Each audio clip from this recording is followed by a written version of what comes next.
Namaste Gurukulians. I hope you all are fit and fine at your home and studying properly. Let us continue with the discussion of our chapter, that is key elements of a democratic government for class 6. This is class 6 SST. Okay, you can say geography also. In the previous class, we discussed about how South Africa struggled against the apartheid system. How did the people of South Africa who were segregated, differentiated on the basis of race, on the basis of caste, on the basis of color, fought against this, and finally they got freedom.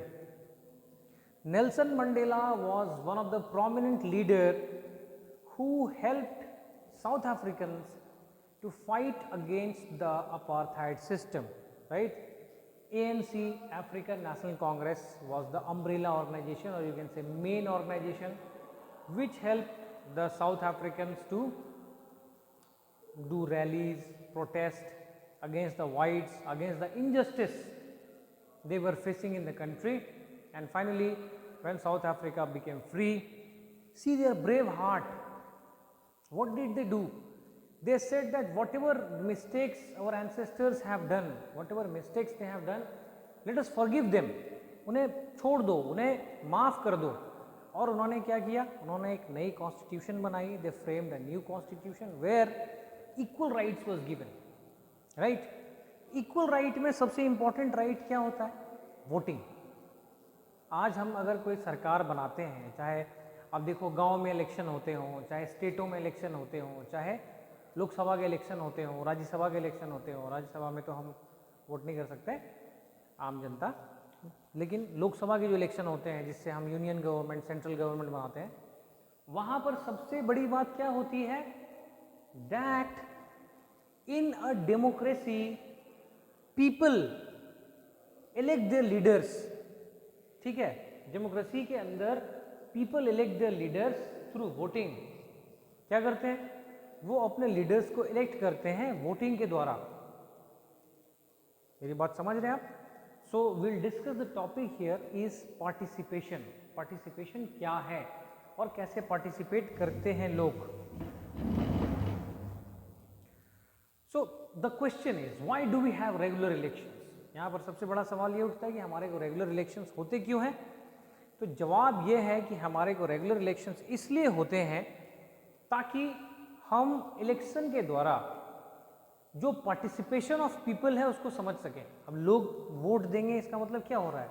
जो leader हमने खड़ा किया है वो या तो सही है तो वो जीतेगा, अगर लोगों को वो लीडर पसंद नहीं है तो वो लीडर हार जाएगा. Right? So this is one way people participate. ठीक है. अच्छा, इसके अलावा हम जानते हैं कि सभी लोगों के लिए देश चलाना मुश्किल है. सभी लोग तो डिसीजन नहीं ले सकते, हमें किसी न किसी को तो लीडर बनाना होगा. So that is why people elect their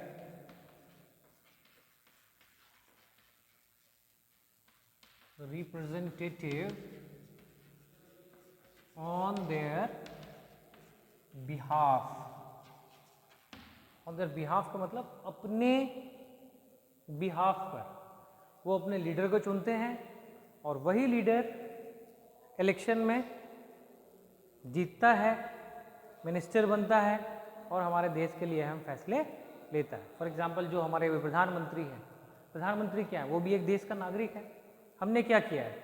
हमने उन्हें लीडर बनाया है, हमने उन्हें लीडर बनाकर चुना है. हमने क्यों लीडर बनाकर चुना है? ताकि वो हमारे देश के लिए इंपॉर्टेंट फैसले कर सकें. So this is how people participate in the election. अब सरकारों को भी इस बात का ध्यान रखना होता है कि भैया जनता को अगर हम खुश नहीं रखेंगे, जनता के लिए हम काम नहीं करेंगे तो क्या होगा? जनता वोट नहीं करेगी. जो पार्टी पावर में है वो कल को पावर में नहीं आएगी. Right?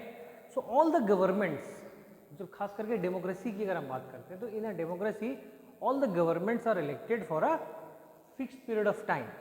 Right? In a democracy,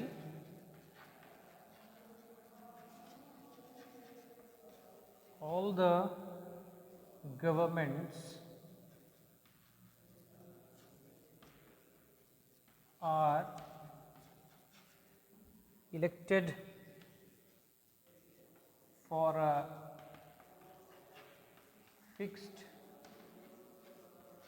period of time. अगर हम इंडिया की बात करें तो हमारे यहाँ क्या होता है, 5 साल होता है। मतलब किसी भी गवर्नमेंट को हम अगर चुनते हैं तो उन्हें 5 साल के लिए मौका देते हैं कि भैया 5 साल आप काम करो, 5 साल में हम देखेंगे कि आपने देश के लिए कितना काम किया। अगर हमें लगता है कि जो एग्जिस्टिंग गवर्नमेंट है वो अच्छा काम कर रही है तो हम उस गवर्नमेंट को वापस से मौका देते हैं और फिर आगे भी उसी की सरकार बनती है। But if we see that the government is not working properly, then what do we do? We either change the government or we give chance to another parties to form the government. So this is how people's participation is very important. इस तरह से देखिए लोगों का participation बहुत important है and this helps us to strengthen the democracy. इससे democracy को भी ताकत मिलती है, प्लस जो गवर्नमेंट है उन्हें ये बात समझ आ जाती है that in a democratic system it is the people who exercise real power. Democratic system के अंदर ये वो लोग होते हैं जिनके पास पावर होती है किसी भी गवर्नमेंट को बनाने की। Now let us see what happens in India. How can we participate in the Indian government और in India? What are the different ways of participation और you can say how can we reject the government. एक बात तो हम समझ गए that in a democracy, किसी भी डेमोक्रेसी में गवर्नमेंट जो है एक फिक्स पीरियड के लिए होती है। जैसे इंडिया में सपोज कीजिए हम लोग 5 इयर्स के लिए गवर्नमेंट को चुनते हैं, ठीक है। दूसरा यह है कि अगर किसी गवर्नमेंट को पावर में रहना है, suppose if a government wants to be in power then they have to be reelected. 5 साल के बाद गवर्नमेंट को अगर पावर में रहना है तो वापस से इलेक्शन होगा और उनके द्वारा किए गए काम के आधार पर जनता उन्हें वोट देगी, जिससे पता लगेगा कि वो इलेक्ट होंगे या नहीं होंगे। People can exercise their power bye voting. और यहाँ पे जो इलेक्शन का टाइम होता है that is the real time when people can exercise their power bye voting. लोग अपने वोट की ताकत दिखाकर ये बताते हैं कि डेमोक्रेसी के अंदर वो गवर्नमेंट को चुन सकते हैं या नहीं चुन सकते हैं, right. Next, People can also criticize the government by organizing rallies, campaigns and धरनास। मान लीजिए आप सरकार के किसी काम से नाखुश हैं, सरकार ने अचानक मान लीजिए बिजली के दाम बढ़ा दिए, पेट्रोल के दाम बढ़ा दिए, आपको लगता है कि भाई पेट्रोल के दाम अचानक से ऐसे कैसे बढ़ गए, तो आप इसके खिलाफ भी हो सकते हैं। जैसे बहुत सारे लोग धरना पे उतर जाते हैं, सड़क पे चक्का जाम कर देते हैं। तो ये भी एक तरीका है जिससे हम गवर्नमेंट के खिलाफ अपनी नाराज़गी जाहिर करते हैं कि भैया गवर्नमेंट अपने आप को सरकार में बिठाया, आपने चीज़ों के दाम घटाने के अलावा लोगों की समस्या को ठीक करने के अलावा सिचुएशन को और वर्स कर दिया गया, right. So this is also one way by which participation can be done, right. तो इतने से हमें एक चीज़ समझ में आ गई है that elections are usually held once in 5 year. Elections 5 साल में एक बार होते हैं, right.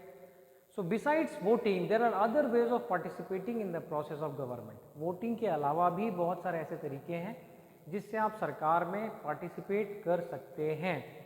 People participate by taking an interest in the working of government and by criticising it when required. लोग 2 तरीके से पार्टिसिपेट करते हैं।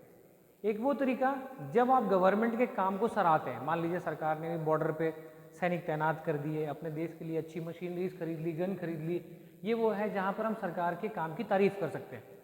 बाय क्रिटिसाइजिंग द गवर्नमेंट, मान लीजिए हमारी गवर्नमेंट अभी भी कोरोना वायरस से लड़ने के लिए कोई एंटीबॉडी नहीं बना सकती है, तो हम इसके लिए गवर्नमेंट को चाहें तो क्रिटिसाइज भी कर सकते हैं कि भैया हमारे गवर्नमेंट ने अगर शुरू से मेडिकल या हेल्थ फैसिलिटीज़ पे अच्छा खर्च किया होता तो आज शायद हम इस सिचुएशन में ना होते, राइट।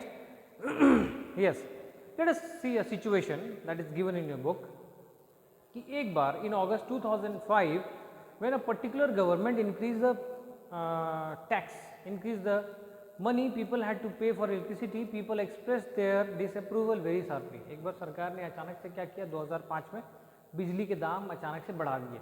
मान लीजिए किसी का बिजली का बिल महीने का अगर 500 रुपये आता था तो गवर्नमेंट ने उस 500 को कर दिया 1000 रुपये।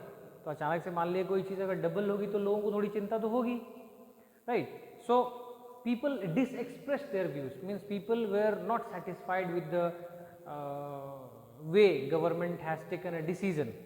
तो लोगों ने अपना डिसअप्रूवल किया, उन्होंने क्या किया, उन्होंने सिग्नेचर कैंपेन चलाया, सभी लोगों से सिग्नेचर लेके सरकार के यहाँ भेजा कि भैया हम आपके इस फैसले से सहमत नहीं हैं.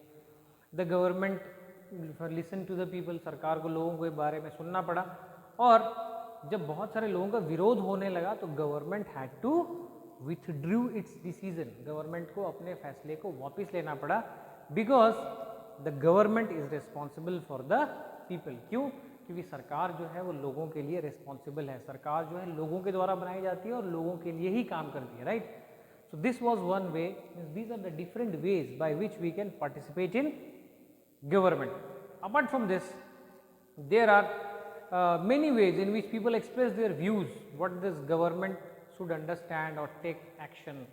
और भी तरीके हैं जिसके द्वारा लोग जो हैं गवर्नमेंट में पार्टिसिपेट करते हैं, जैसे कि कई कई जगह आपने देखा होगा लोग धरना कर देते हैं, लोग रैलियां निकाल लेते हैं, कहीं कहीं पर लोग न्यूज़पेपर में, टीवीज़ में, मैगजीन्स में किसी चीज़ के ऊपर डिबेट करते हैं, जिससे गवर्नमेंट या फिर गवर्नमेंट के किसी पॉलिसीज़ पर जो है बातें होती है और सरकार तक बात पहुंचती है. फिर सरकार के जो लोग होते हैं, मिनिस्टर्स होते हैं, जो ऑफिसर्स होते हैं, उन्हें लगता है कि हाँ ये सही है तो फिर ठीक है, नहीं सही है तो गलत है.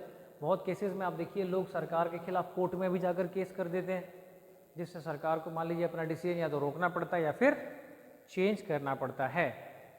तो इससे एक बात तो क्लियर है कि it is true that democracy allows people to participate. ये बात बिल्कुल सच है कि डेमोक्रेसी लोगों को पार्टिसिपेट करने में हेल्प करता है. It is also accountable. The second thing is that it is also accountable for all the section of the society. सरकार चाहे गरीब हो, चाहे अमीर हो, चाहे वो मिडिल क्लास हो, चाहे वो रिच क्लास हो, हर किसी का ध्यान रखना गवर्नमेंट का काम है, right. Another way of participating the people, that is organizing social movements. This will see what are the different ways of participating people, right.